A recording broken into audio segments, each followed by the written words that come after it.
नाही, स्थानिक स्वराज्य संस्थांच्या निवडणुकी होता ज्याच्यामध्ये सर्व पक्षाचे स्थानिक पदाधिकारी कार्यकर्ते हे निवडणूक लढत असतात।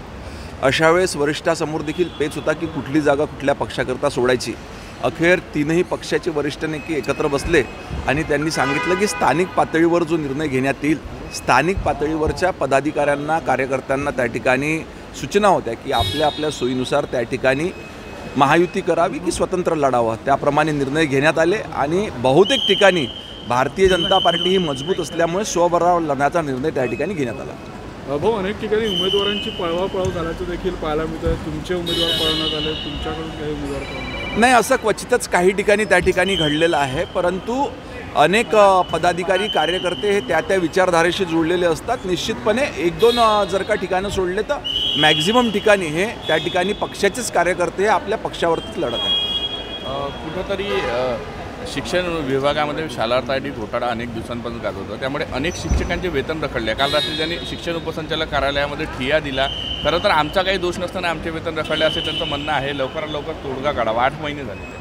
आपण सर्व जाणतो की झालेल्या शालार्थ आयडी घोटाळ्याची व्याप्ती लक्षात घेता त्या ठिकाणी राज्यस्तरीय SITची गठन करण्यात आलं। SIT मार्फत संपूर्ण राज्याची चौकशी त्या ठिकाणी चालू आहे, परंतु जर का काही ठिकाणी कोणाचाही दोष नसताना पगार जर का विलंबित होत असतील तर निश्चितपणे त्याची तातडीनं दखल घेऊन अशा सर्व शिक्षकांचे पगार तातडीनं करण्याचे निर्देश देण्यात येतील। लाडक्या बहिणींसाठी EKYCची मुदतवाढ देण्यात यावी अशी मागणी होती आहे। सुधीर भाऊनं सुद्धा पत्र दिलेलं आहे राज्य सरकारला।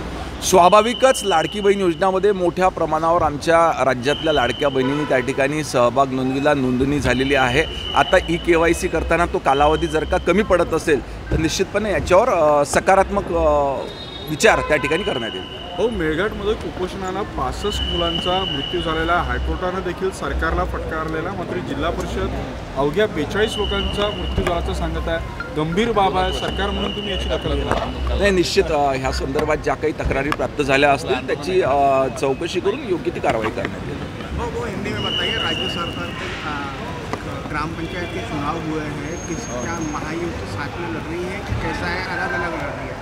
नहीं, स्थानिक स्वराज्य संस्थाओं की अभी इलेक्शंस होने जा रहे हैं। वहाँ पे ऑलरेडी निर्णय लिया गया था कि स्थानिक लेवल पे जो पार्टी जो निर्णय लेना चाहती है, युति में लड़े या स्वतंत्र लड़े, उसका अधिकार स्थानिक पदाधिकारियों को दिया गया था। ठाकरे सेनेचे जसं राज ठाकरे आणि मनसेची युती संदर्भात चर्चा सुरू झालेली आहे। कसं पाहता तुम्ही आगामी स्थानिक स्वराज्य संस्था निवडणुका, मुंबई महानगरपालिकेची निवडणूक? आपण मागच्या बरेच दिवसापासून बघतोय की त्या ठिकाणी उभाटा असो किंवा मनसे असो, जमिनीवर कुठलाही बेस न राहिल्याने मतदार त्यांच्या मागे नाही आहेत आणि सर्व निवडणुकींमध्ये त्यांना त्या ठिकाणी अपयश आलेलं आहे।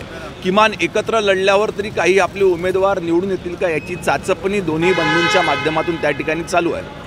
हो, अमेडी या कंपनीला 14 दिवसांची जी आहे ती मुदतवाढ करून देण्यात आलेली आहे। इतर सामान्य नागरिकांना असं दिलं जात नाही, मात्र अमेडी यांना 14 दिवस मुदतवाढ दिली झालेली आहे। नाही, आपण त्या ठिकाणी बघितलं की ऑलरेडी सन्मान्य मुख्यमंत्री महोदयांनी, उपमुख्यमंत्री महोदयांनी आणि महसूल मंत्र्यांनी चौकशी समितीचं गठन केलेलं आहे आणि चौकशी समितीच्या माध्यमातून त्या ठिकाणी कार्यवाही होती।